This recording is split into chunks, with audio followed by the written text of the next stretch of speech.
Assalamualaikum warahmatullahi wabarakatuh.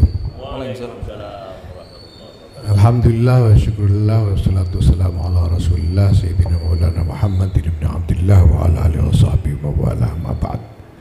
Yang saya hormati Bang Fahri Ali, Mas Hilmi Ali, ini bukan kakak beradik ya, walaupun saya tidak tahu Mas Fahri Ali apa Fahri bin Ali atau kalau Mas Hilmi jelas Hilmi bin Ali jelas. Pak Inung Rozali, ada Kiai Hasib, ini ketua tertua di PBNU. Di PBNU ada ketua pada umum, ada ketua umum, ada ketua pada umumnya, ada ketua tua, ada ketua tertua. Alhamdulillah, teman-teman hadirin yang saya hormati, setelah sekian lama bertugas lumus dengan NU dan pesantren, pada satu titik, belum lama saya kira, mungkin saya ingat saya sekitar tahun 2016, saya ditanya oleh seseorang, sebetulnya sampean itu menginginkan apa soal NU ini, untuk urusan internasional itu apa, untuk dalam negeri apa, gitu. Pertanyaannya begitu, karena waktu itu saya juga ya sudah keluyar-keluyur ke berbagai tempat secara internasional. Waktu itu saya bilang, kalau untuk internasional, saya kira yang saya ingin lakukan itu adalah ibadatullah wa izharur rahmah binahdotil ulama. Jadi mengabdi kepada Allah dan memanifestasikan rahmah dengan nahdlatul ulama. Kenapa ibadatullah dan izharur rahmah? Karena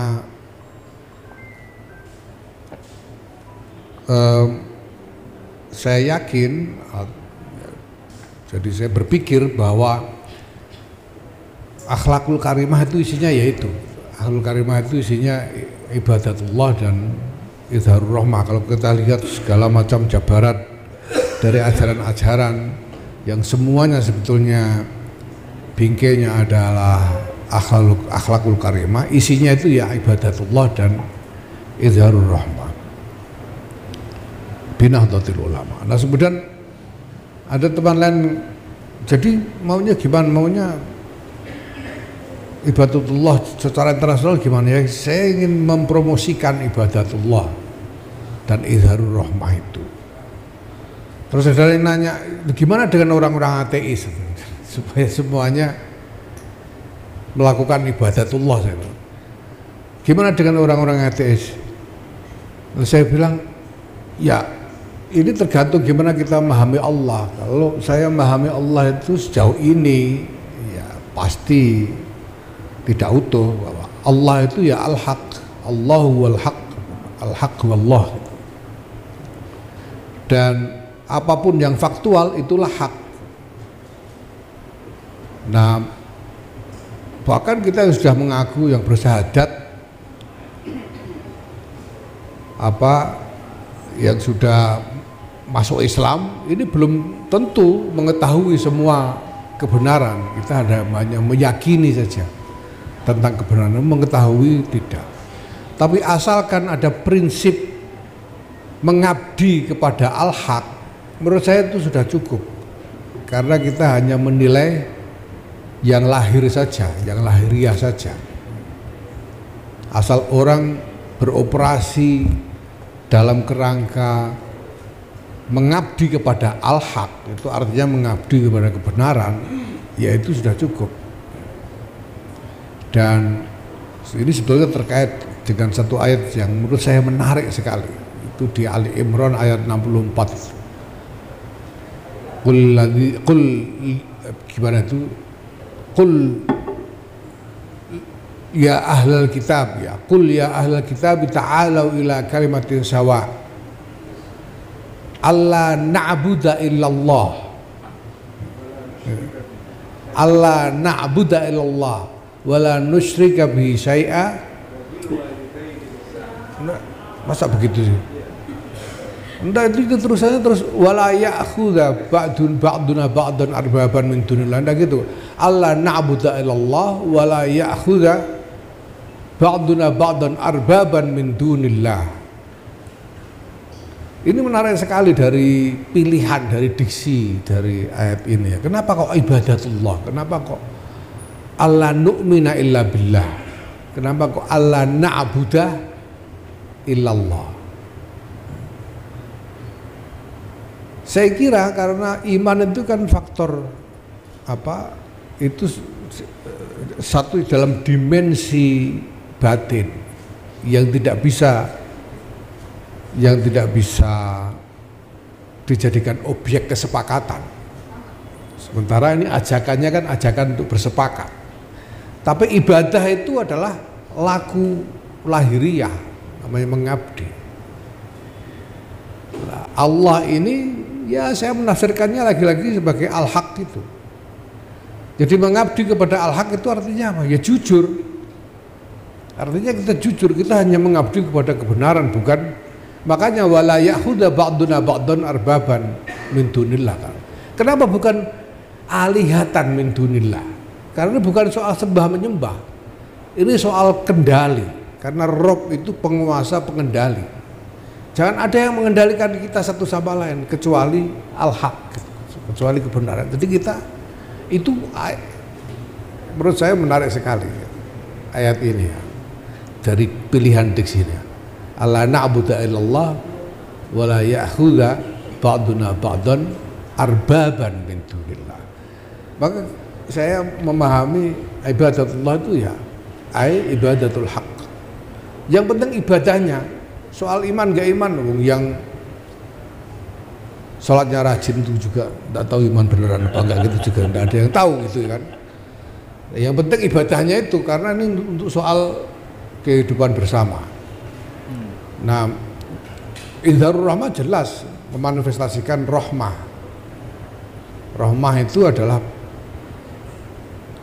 kepedulian yang diwujudkan dalam kehendak untuk bertindak demi kepentingan orang lain, bukan demi kepentingan diri sendiri. Saya kira rahmah itu. Mas saya memahami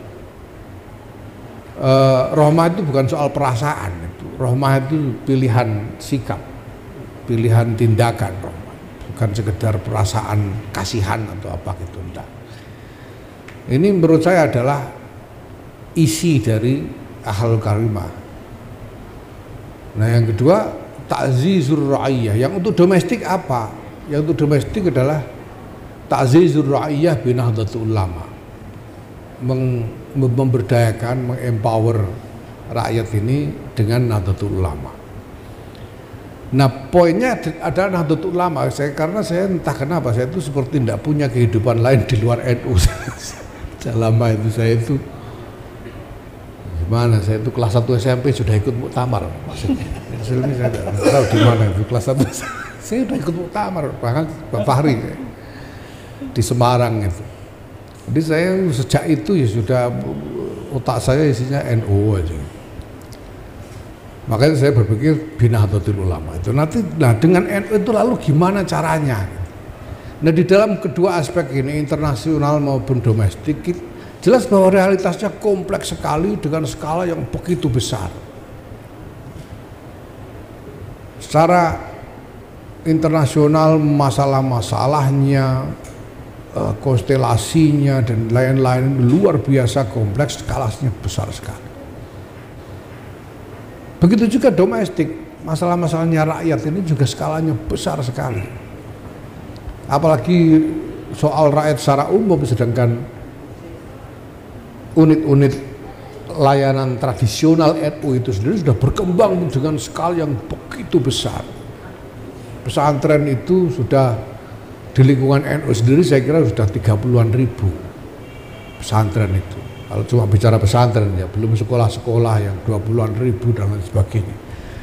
Dan warga yang mengaku NU yang sudah 57,2% dari penduduk muslim menurut surveinya Hasanuddin Ali ini Ali lagi ini Hasanuddin Ali semua. Ini gimana mengadresnya? Nah nah realitas NU itu sendiri menurut saya itu sebagai satu organisasi itu sangat tidak terkonsolidasi karena di NU ini elemen-elemen strukturalnya itu betul-betul tidak nyambung satu sama lain selama ini itu. Ya ini jalan sendiri, itu jalan sendiri. Dulu itu waduh sampai ini elemen struktural ya, belum bicara soal yang kultural. Yang kultural waduh lebih gedabiah lagi. Yang struktural itu aja ada lembaga-lembaga, ada 18 lembaga kita punya itu dulu itu udah jalan sendiri aja. Sampai ada lembaga dakwah mendirikan perusahaan dana reksa. Dulu itu begitu bisa Pak itu. Ini gimana? Banom kita punya 14 itu yang struktural. Belum yang non struktural kayak Happy Trend. Penyanyi Gus Asif ini mendirikan Happy Trend. Himpunan pebisnis pesantren, himpunan bisnis. Itu masih ada saingannya HPN, Himpunan Pengusaha Muslim. Nahdijin, himpunan pengusaha. Ada lagi APWNU, Asosiasi apa? Pertambangan Warga Nabi. Ada lagi saya itu kader konstruksi Nahdijin. Itu apa Pak? Itu buaya begitu, Masya Allah. Belum yang lain-lain, sekarang sudah ada muslimat kan ya. Ada lagi JP3M, Jaringan Pengasuh Pondok Putri. Kemudian ada Forum Nyai-Nyai Nusantara. Mana begitu? Ada Kongres Ulama Perempuan Indonesia. Nah ada satu yang sebetulnya dari dulu saya merasa aneh tapi sudah jadi Banom dan masuk ADRT apa boleh buat, itu namanya Ishari. Ishari itu Ikatan Seni Hadroh Indonesia. Ini ada Banom Seni Hadroh, gimana itu? Ya sudahlah, Rois Am pertamanya itu Gus Hasib ini. Nah sekarang muncul lagi baru ini yang terbaru, JRA. Jam'iyah Ruqyah Ahlus Sunnah wal Jamaah. Aduh. Iya, ya kira-kira asosiasi dukun lah kira-kira. Begitu kompleks, begitu tidak terkonsolidasinya. Nah, terus bagaimana dengan realitas entitas? Kalau kita melihat NU sebagai entitas NU yang begini ini mengadres urusan rakyat dan realitas masyarakat baik domestik maupun internasional itu dengan cara apa? Nah, saya berpikir bahwa kalau NU tetap dalam kondisi tidak terkonsolidasi, tidak mungkin bekerja secara strategis, tidak mungkin bergerak sebagai satu entitas yang beroperasi secara strategis karena tidak terkonsolidasi sehingga tidak koheren satu sama lain, yang satu jalan ke timur satu ke barat dan seterusnya. Nah maka itu sebabnya saya berpikir tentang konsolidasi, bahwa pertama-tama yang dilakukan adalah konsolidasi. Dan saya sudah sering bicara banyak soal tantangan konsolidasi ini, elemen-elemennya ya, yang itu merupakan ya exercise gagasan-gagasan sejauh yang selama ini menjadi pengetahuan akumulatif buat saya lah. Nah, seharusnya bagaimana ya itu masih tentu saja terbuka untuk diskusi. Tapi satu hal yang saya yakin NU tidak mungkin bisa beroperasi sebagai satu entitas ya, beroperasi secara strategis kecuali terkonsolidasi sehingga seluruh elemen-elemen dari entitas NU itu lalu bekerja secara koheren satu sama lain, itu baru bisa dia bekerja strategis. Dan hanya dengan bekerja secara strategis itu ada kemungkinan NU bisa mengadres masalah-masalah yang begitu kompleks, skalanya luas dan tersebar di mana-mana. Karena ya bagaimana mungkin mengadres masalah-masalah yang tersebar di mana-mana itu kalau tidak pakai struktur, tidak mungkin. Tidak mungkin PBNU sendiri bergerak mengadres 30.000 pesantren masalah-masalah, tidak mungkin. Harus ditemukan cara bagaimana supaya struktur NU itu mulai PB sampai ke ranting ini bisa bekerja untuk mengadres masalah di lingkungan masing-masing, dan itu membutuhkan koherensi strategi. Nah maka pertama konsolidasi, yang dibutuhkan apa saja, ya itu yang nanti diurai. Lalu bagaimana menavigasi keadaan, ya pasti tidak mudah karena NU tidak hidup di ruang hampa, banyak negosiasi yang harus dilakukan, banyak kompromi yang harus dilakukan, ya banyak kontroversi yang harus ditempuh, ya termasuk banyak caci maki yang harus diterima gitu ya. Nah, ya itu menurut saya normal. Nah, tantangan utama untuk melakukan itu adalah pertama-tama tentu saja mindset dari kalangan internal NU sendiri.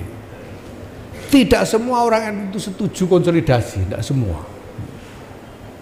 Ada cukup banyak yang tidak mau konsolidasi, karena kalau dikonsolidasi itu jadi tidak luas. Ketika kita bikin platform digital untuk mengurus manajemen organisasi itu udah jadi Bang. NU sudah digital sekarang Bang. Dan sudah beroperasi sehingga orang terpaksa ikut dalam algoritma digital itu. Itu ada yang protes. Kenapa kita harus pakai ini semua? Ini kan jadi nggak fleksibel. Itu. Dan yang protes itu bukannya yang jauh-jauh, yang bagian dari core structure-nya NU itu aja ada yang protes. Karena merasa tidak nyaman, harus bikin dulu bisa jumpalitan enak, sekarang jadi susah gitu. Nah, misalnya itu, ya belum yang lain-lain. Nah, belum lagi pada persepsi orang tentang NU sendiri, persepsi eksternal tentang NU. NU ini dianggap sebagai apa? Sebagai potensi untuk berkolaborasi atau sebagai ancaman. Karena mungkin saja di luar sana ada pihak yang melihat NU sebagai ancaman potensial karena kepentingan-kepentingan tertentu, sehingga tentu juga melakukan ini itu untuk menghalang konsolidasi saya kira. Nah ini tantangan yang saya kira paling besar yang kita hadapi dalam konsolidasi ini. Nah terkait dengan pesantren, urusan pesantren itu sendiri udah kompleks minta ampun. Yang intinya adalah bahwa karena dunia berubah, ya pesantren nggak berubah kan. Kalau kepingin lestari, makhluk hidup itu tidak punah kalau dia mampu beradaptasi. Yang punah-punah itu kan yang gagal beradaptasi. Darwin ya. Ya kira-kira gitulah Pak. Soal manusia asalnya kera atau enggak itu kan soal lain. Tapi bahwa sejauh ini siapapun yang gagal beradaptasi, ya dia susah untuk survive. Sampai kungfu aja sekarang ada jurus yang adaptasi itu. Enggak pakai tai chi itu kan jurus adaptasi aja, beradaptasi dengan lawan. Saya kira itu, nah ini kemampuan beradaptasi. Nah pesantren kalau mau beradaptasi berarti kan harus mau berubah. Nah soalnya kemudian kan pesantren punya warisan tradisi panjang dan dalam. Nah di situ ada kontroversi mengenai apa yang harus dilepas dari warisan tradisi dan apa yang harus diterima sebagai unsur baru demi adaptasi, kan itu. Jadi ada proses negosiasi di situ yang harus dilalui dan itu pasti tidak mudah. Nah yang diperlukan sebetulnya pertama-tama adalah satu wawasan tentang visi masa depan pesantren yang koheren. Pesantren mau dijadikan apa di masa depan ini, jadikan seperti apa? Kan tidak bisa seperti dulu lagi. Kalau dulu Gus Dur misalnya membuat teori tentang pesantren sebagai subkultur, apakah subkultur itu hari ini masih ada, Bang Fahri? Karena batas-batas sosial itu sudah semakin tidak relevan. Dulu pesantren mungkin bisa mengasingkan diri dari lingkungan sehingga kiai bisa berperan sebagai broker. Sekarang santrinya belanja sendiri-sendiri, gak lewat kiai. Jadi udah susah ini. Nah kita harus pikirkan lalu positioningnya bagaimana, ini harus kita pikirkan. Pertama-tama saya kira harus ditemukan. Saya sendiri saya belum bisa menawarkan visi apapun tentang pesantren masa depan seperti apa. Tapi menurut saya itu penting dipikirkan. Kalau kita masih ingin ada sebutan pesantren di dalam lingkungan kehidupan masyarakat kita. Kalau enggak ya sudah, enggak usah pakai pesantren juga enggak apa-apa gitu. Nah, tapi kalau tetap pesantren itu negosiasinya kan itu apa yang dilepas, apa yang diadopsi. Nah, karena sekarang realitasnya sudah terlanjur ada begitu banyak pesantren, ya, apalagi muncul pesantren-pesantren baru dengan bentuk yang kita tidak tahu lagi seperti apa. Pesantren baru ini tidak tahu. Menurut Pak Basnang, Direktur Pondok Pesantren, temannya Pak Inung ini, katanya sejak Undang-Undang Pesantren tahun 19 itu ada lonjakan tambahan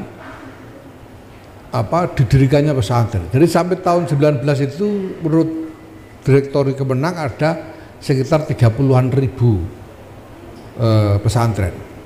Dari tahun 19 sampai 2024 itu tambahnya lebih dari 10.000 sekarang. Ya, apalagi NU. Kita coba. Nah, kalau pesantren-pesantren yang memang pesantren tua yang mapan yang kita tahu dari Boyo, Tebuireng, Situbondo dan lain-lain, ya kita tidak perlu mikir. Tapi yang baru-baru ini gimana? Isinya apa? Ya. Di Bojonegoro itu katanya ada tren ini orang-orang yang bisa ngajar ngaji itu lalu terima santri gitu aja dan diterima di rumahnya karena dia tidak punya apa-apa. Dia bisa ngajar apa aja, Quran kah atau kitab-kitab apakah, dan ada anak-anak yang mau ingin ikut belajar itu diterima di rumahnya, jadi kumpul tidak besar, mungkin 20-30 orang tapi hidup serumah dengan kiainya karena nggak ada fasilitas apapun. Nah ini tentu juga persoalan besar. Saya berbicarakan panjang lebar juga di dalam artikel saya juga soal itu. Nah, sudah terlanjur banyak. Bagaimana kalau lalu tuntutannya NU harus mengadres masalah ini? Ya kan lagi-lagi tidak mungkin tanpa konsolidasi struktural. Ya. Maka yang dibutuhkan pertama-tama adalah visi tentang masa depan pesantren seperti apa, dan kemudian apa saja, apa strategi yang dibutuhkan. Jadi pertama visi, kedua harus ada upaya untuk membangun satu ekosistem di mana pesantren-pesantren itu menjadi bagian di dalamnya. Ekosistem dengan model tertentu di mana pesantren yang ada itu kemudian bergabung di dalam ekosistem itu sendiri. Itu berarti harus ada standar dan lain-lain. Ada standar, ada mekanisme, ada pola hubungan dan lain-lain. Nah ini hal-hal yang saya kira harus dikembangkan ke depan. Ya, saya terima kasih sekali pada Pak Rumadi, Rozali, Idris, Pak Suaidi dan teman-teman yang sudah menulis syarah ini sehingga membuat saya jadi kelihatan penting. karena artikel saya disarai. Apakah sarah ini sesuai dengan jalan pikiran saya atau tidak? Tidak penting. Yang penting saya sudah kelihatan pentingnya. Dan terima kasih, apalagi sekarang hadir Bang Fahri Ali dan Mas Hilmi Ali Wa'idung ini yang jadi membahas, jadi semakin penting saya. Terima kasih, alhamdulillah. Ya mudah-mudahan ini barokah untuk saya dan untuk kita semua. Terima kasih. Allahumma fiq lak. Assalamualaikum warahmatullahi wabarakatuh.